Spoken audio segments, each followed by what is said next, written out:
batter, so we're gonna do 3 cups of water.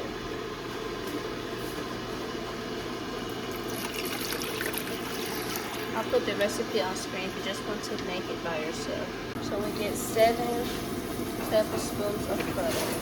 Sugar, we just estimate Let's how much eyeball we it. want. Yeah, eyeball the sugar. Yep. Okay, let's do it.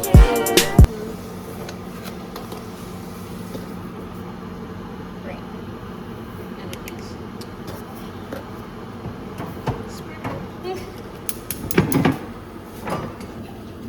This is pink Himalayan salt. Using the Swans down cake flour, and for every 1 cup of all-purpose flour, when using cake flour, then you need to use 1/4 additional to whatever cup you're using. So now we have 3 1/4 cup, and about to add some more flour to the batter, but you all will see. I need eggs, but I have to go get 1 more since we're tripling the batter. Parchment paper to pipe them. We don't have a thick enough piping tip, so they're kind of ugly. And here is some Trader Joe's fine grain pink salsa.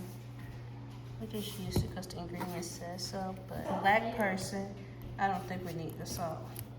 I'm gonna add the flour. Let me help you. A little bit at a time. So it's supposed to start creating a dough. Yeah.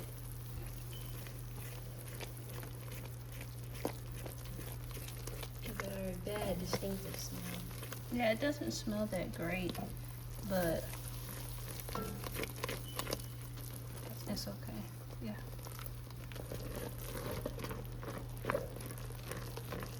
See how the dough is forming. I think the more butter, the better. Because the first time we did this, it wasn't forming like this.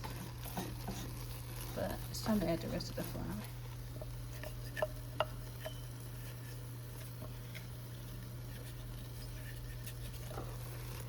Okay, time to cut the eye off and just keep stirring. Yeah, it doesn't smell that great, but it's okay. Okay, we'll be back once it's complete. Hey guys, it looks a little wonky, but you gotta trust the process. The video was said let the batter cool down all the way. And we tried that the first time, and that was in our comment section, but it didn't do anything. So we're about to go ahead and add the egg. This looks disgusting. It's a capful.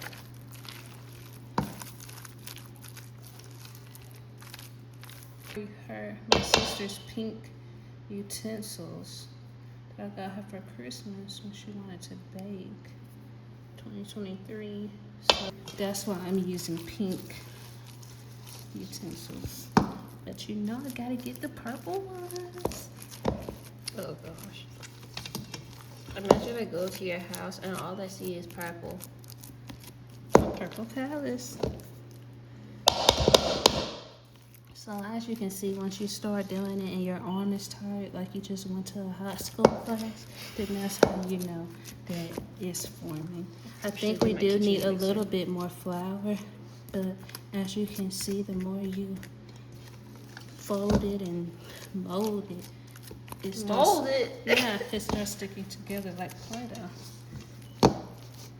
Smells better than Play-Doh though. Yeah, once you add the vanilla in, it smells better. But my arm is tired. We need a little bit of flour, so we'll be back once it's time for the frying process. Excuse my nails. Okay, my sister formed the dough in the piping bag. We're gonna cut it and then transfer it. And I'll start piping oil going, and we're going to show you. Look at that dough. Ooh. For our raw what is it? Pre-piped or piped dough. Pre-pipe. Yeah, it's pre-pipe because it's on the pan. It's not cooked. Okay, our pre-piped dough. We got a lot of dough. Get it? Or them frying. I'm about to take two out. It's that thin when it's done. And then take one more out to see if it's raw or not. So stay tuned. For sure this long skinny one is done. But it's so hot I can barely touch it. So I'm about to see.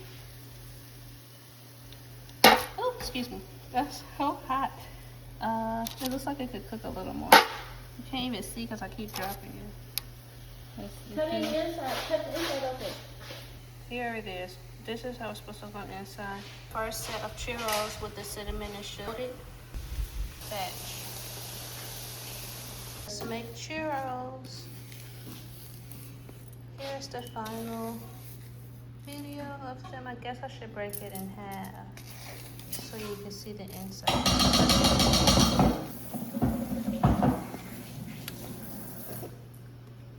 Here it is in the inside.